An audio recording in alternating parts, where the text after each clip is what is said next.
Hello everyone, बहुत बहुत स्वागत है एक बार फिर से आपका अपने यूट्यूब चैनल पर। तो दोस्तों, कम समय में ज़्यादा तैयारी करने का एक ही मात्र तरीका बचता है आपके पास, वो बचता है प्रैक्टिस। तो जितनी ज़्यादा प्रैक्टिस करेंगे आपका लेवल उतना ही हाई होता चला जाएगा।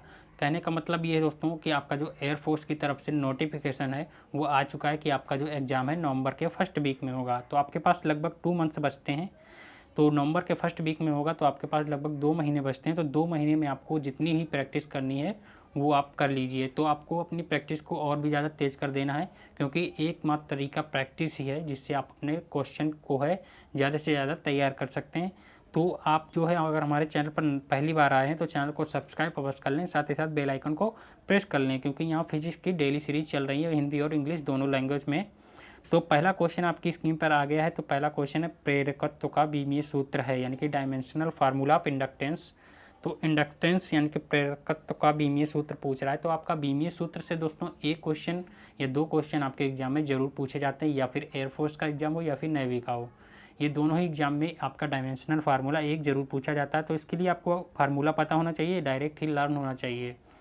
तो यहाँ से आपको फार्मूला से निकालने के लिए इसमें फार्मूला होता है ई बराबर होता है mod of L D I upon D T.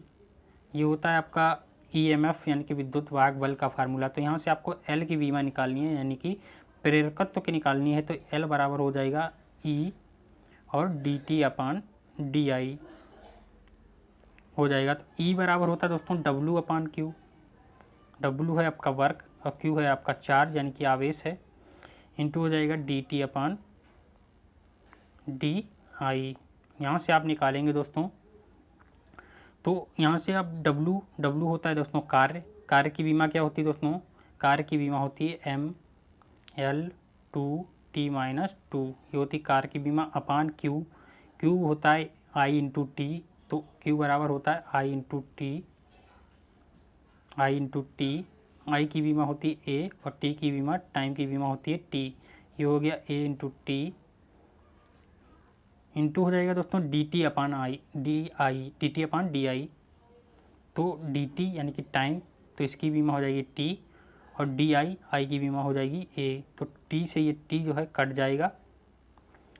तो ये जो ए है आपका ए स्क्वायर नीचे हो जाएगा ए स्क्वायर। तो ये ए स्क्वायर जब आपका ऊपर जाएगा तो बन जाएगा M L two T minus two A की पावर माइनस टू। ये आपका बन जाएगा dimensional formula M L two T minus two A minus two. तो ये कौन सा ऑप्शन दिख रहा है, M L two T minus two A minus two, ये ऑप्शन आपको दिख रहा है option A, M L two T minus two A minus two. तो इसको जो है इस फार्मूले से आप निकाल सकते हैं, ई बराबर mod of L D I upon D T होता है।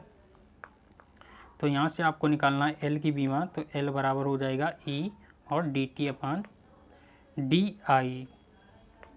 और जो दोस्तों ई बराबर होता है वो होता है डब्ल्यू अपान क्यू। ये रखकर आपको अब तो आसान हो जाएगा, आप लोग आसानी से इनके डायमेंशन को रखकर निकाल सकते हैं। देखते हैं नेक्स्ट क्वेश्चन दोस्तों। आपको अगर पीडीएफ चाहिए तो आप हमारे टेलीग्राम ग्रुप को अवश्य ज्वाइन कर लीजिए, जिसका लिंक मैंने डिस्क्रिप्शन में दे दिया है। जो सेकंड क्वेश्चन है बहुत इंपॉर्टेंट क्वेश्चन है। क्वेश्चन में कह रहा है न्यूनतम ताप संभव है, यानी कि जो मिनिमम टेम्परेचर पॉसिबल है वो कितना है। तो पहला ऑप्शन है 0 केल्विन, ऑप्शन सेकेंड है 0 डिग्री फ़ारेनहाइट और ऑप्शन सी है 0 डिग्री सेल्सियस और ऑप्शन डी है -273 केल्विन। तो यहाँ पर जो दोस्तों आपका करेक्ट आंसर है वो है ऑप्शन डी, यानी कि -273 केल्विन। तो ये आपका जो मिनिमम टेम्परेचर जो पॉसिबल है तो वो है -273 केल्विन। तो ये आपको बिल्कुल जो है लर्न होना चाहिए, क्योंकि ये डायरेक्ट ही आपके क्वेश्चन जो है एग्जाम में पूछ दिया जाता है। तो यहाँ आपका ऑप्शन डी हो जाएगा करेक्ट। देखते हैं नेक्स्ट क्वेश्चन। नेक्स्ट क्वेश्चन में कह रहा है संतुलित अवस्था में किसी गैस के अणुओं का वर्ग माध्य मूल वेग अनुपाती होगा, यानी कि the square mean root of velocity of the molecules of a gas in a balance state will be proportional. तो दोस्तों संतुलित अवस्था में कहा गया, तो संतुलित अवस्था में गैसों के अणुओं का जो वर्ग माध्य मूल वेग होता है, यानी कि VRMS जो होता है, VRMS होता है, उसका फार्मूला होता है फुल अंडर रूट VRMS बराबर full under root 3RT by M, जहाँ आपका दोस्तों R है वो नियतांक है, T आपका टेम्परेचर है और M आपका अणुभार है। तो VRMS दोस्तों हो जाएगा VRMS डायरेक्टली प्रोपोर्शनल हो जाएगा अंडर रूट टी के, यानी कि जो ताप के है वो ताप के वर्गमूल के डायरेक्टली समानुपाती हो जाएगा। तो कौन सा ऑप्शन दिख रहा है, अंडर रूट टी के समानुपाती है, तो पहला ऑप्शन हो जाएगा करेक्ट, अंडर रूट टी के जो है ये समानुपाती हो जाएगा, पहला ऑप्शन हो जाएगा करेक्ट। तो बहुत ईजी क्वेश्चन है, ये फार्मूले से आप निकाल सकते हैं। VRMS बराबर होता है, VRMS बराबर फुल अंडर रूट 3RT/m। तो ये जो है ताप के वर्गमूल के डायरेक्ट ही समानुपाती होता है, तो यहाँ पहला ऑप्शन हो जाएगा करेक्ट। देखते हैं नेक्स्ट क्वेश्चन दोस्तों। नेक्स्ट क्वेश्चन में क्या कह रहा है, नेक्स्ट क्वेश्चन में कह रहा है, इसको थोड़ा छोटा कर लेते हैं। नेक्स्ट क्वेश्चन में कह रहा है 25 वाट 120 वोल्ट तथा 100 वाट 120 वोल्ट के दो विद्युत बल्ब हैं, श्रेणी क्रम में 120 वोल्ट के स्रोत से जोड़े गए हैं। कौन सा बल्ब अधिक जो चमक के साथ जलेगा, यानी कि 2 इलेक्ट्रिक बल्ब्स ऑफ 25 वाट और 120 वोल्ट एंड 100 वाट एवं 120 volt watts are connected in the source of 120 volt जो दिया है आपको इन सीरीज ऑर्डर, यानी कि सीरीज ऑर्डर में जुड़े हैं 120 वोल्ट से। और which bulb will be burn brighter, यानी कि जो कौन सा बल्ब है अधिक चमकेगा। दोस्तों सीरीज ऑर्डर बताया गया है आपका, तो आपको ये ध्यान रखना है सीरीज और जो समांतर पैरेलल ऑर्डर और सीरीज ऑर्डर दो क्रम होते हैं आपके, समांतर क्रम और श्रेणी क्रम। तो दोस्तों आपको पता होना चाहिए कि आपकी जो घरों की वायरिंग होती है, आपके घरों में जो वायरिंग होती है वो किस क्रम में होती है, वो होती है आपकी समांतर क्रम में। किस क्रम में होती है दोस्तों, समांतर क्रम में होती है। ये आपका समांतर क्रम दोस्तों जो होता है इस प्रकार से होता है, कुछ इस प्रकार से होता है दोस्तों, आपने फिगर देखा होगा। समांतर क्रम इस प्रकार से होता है। आपका श्रेणी क्रम दोस्तों जो होता है वो आपका जो डायरेक्ट ही सीधा सीधा होता है, ये आपका सीरीज ऑर्डर होता है। तो दोस्तों यहाँ पर कहा गया किस ऑर्डर में, सीरीज ऑर्डर में, यानी कि श्रेणी क्रम में बताया गया है। तो कौन सा बल्ब जो है अधिक जो है चमकेगा।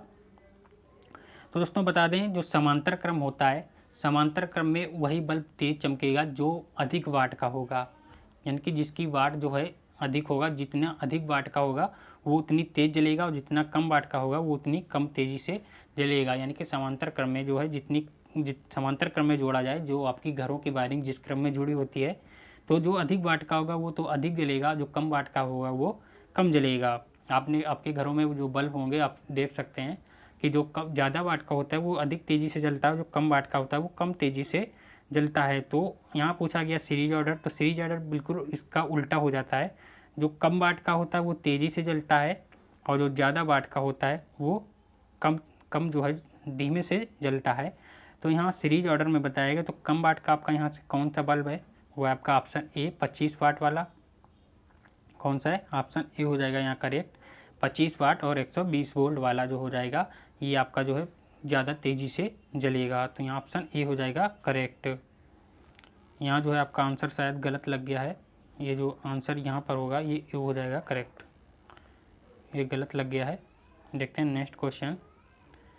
कार्य का मान शून्य होगा, यानी कि the value of the work will be zero, कार्य का मान शून्य होगा। तो पहला ऑप्शन है यदि विस्थापन बल की दिशा के लंबवत हो, यानी कि if the displacement is perpendicular to the direction of force. Option B है यदि विस्थापन और बल मान बराबर हो, if the value of displacement and force are equal, यदि विस्थापन बल की दिशा के साथ कोण बनाए, यानी कि if make an angle with the direction of the displacement force. D option है बल का मान अधिक और विस्थापन का मान कम होने के the value of force is higher and the value of the displacement is lower. तो कार्य का मान कब शून्य होगा, तो दोस्तों आपको यहाँ पर आपको कार्य का जो है फार्मूला पता होना चाहिए। तो कार्य का फार्मूला क्या होता है दोस्तों, कार्य का फार्मूला होता है W बराबर एफ इंटू डी और cos theta, F into D cos theta होता है दोस्तों। तो पहला ऑप्शन कह रहा है विस्थापन बल की दिशा के लंबवत हो, यानी कि थीटा की जो वैल्यू है वो 90 डिग्री होनी चाहिए। कितनी होनी चाहिए दोस्तों, 90 डिग्री होनी चाहिए। तो यहाँ से जब आप इसको 90 डिग्री रखेंगे दोस्तों, तो 90 डिग्री रखने पर आपका जो वर्क हो जाएगा वो हो जाएगा जीरो।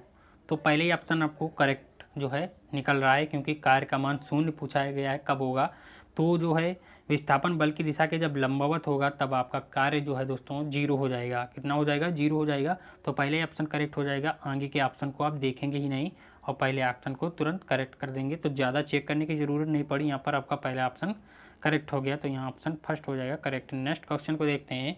यदि किसी वस्तु के वेग को जो है दोगुना कर दें, क्या कह रहा है? यदि किसी वस्तु के वेग को दुगना कर दें तो उसकी गतिज ऊर्जा, यानी कि if an object doubles its velocity it will have kinetic energy, यानी कि किसी वस्तु है, कोई वस्तु है, उसके वेग को जब जो है दोगुना कर देंगे तो उसकी गतिज ऊर्जा यानी कि काइनेटिक एनर्जी जो है उस पर क्या प्रभाव पड़ेगा। तो दोस्तों आपको गतिज ऊर्जा और वेग के संबंध वाला फार्मूला पता होना चाहिए। तो गतिज ऊर्जा के बराबर होता है, गतिज ऊर्जा के बराबर क्या होता है? गतिज ऊर्जा के बराबर होता है दोस्तों, इसको थोड़ा नीचे कर लेते हैं क्वेश्चन को।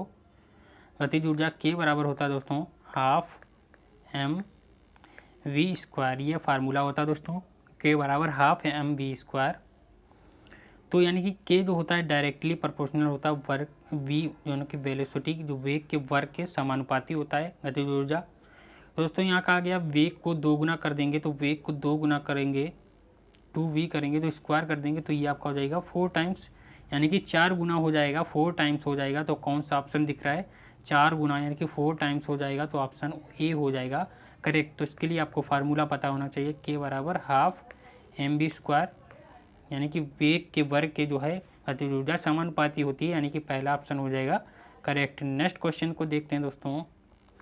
नेक्स्ट क्वेश्चन में कह रहा है कोणीय संवेग की बीमा है। तो कोणीय संवेग यानी कि dimensional formula of angular momentum, मैंने कि बताया है जैसा कि डायमेंशन से आपका 1 या 2 क्वेश्चन अवश्य पूछा जाएगा, तो बहुत इंपॉर्टेंट है ये क्वेश्चन। तो कह रहा है कोणीय संवेग का बीमा है dimension formula of angular momentum. तो दोस्तों मैंने बताया था कि आपको रेखीय संवेग के बारे में सब कुछ पता होना चाहिए, तो आप कोणीय संवेग को बहुत ही आसानी से निकाल सकते हैं। तो रेखीय संवेग का फार्मूला होता है P बराबर mb।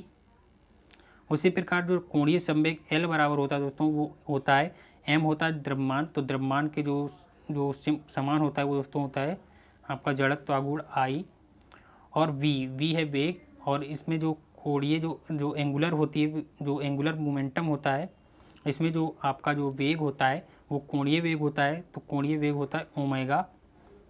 तो दोस्तों L बराबर हो जाएगा I ओमेगा, और I बराबर क्या होता है दोस्तों? I बराबर होता है m r स्क्वायर, और ओमेगा बराबर होता है दोस्तों 2 पाई n। तो यहाँ से आप इनकी डायमेंशन को निकालेंगे, तो m की डायमेंशन होती है m, r की होती है l, तो l स्क्वायर, और दोस्तों जो 2 पाई n है, तो यहाँ पर 2 पाई तो कांस्टेंट है, n की जो डायमेंशन होती है वो होती है t-1, क्या होती है? t-1 होती है।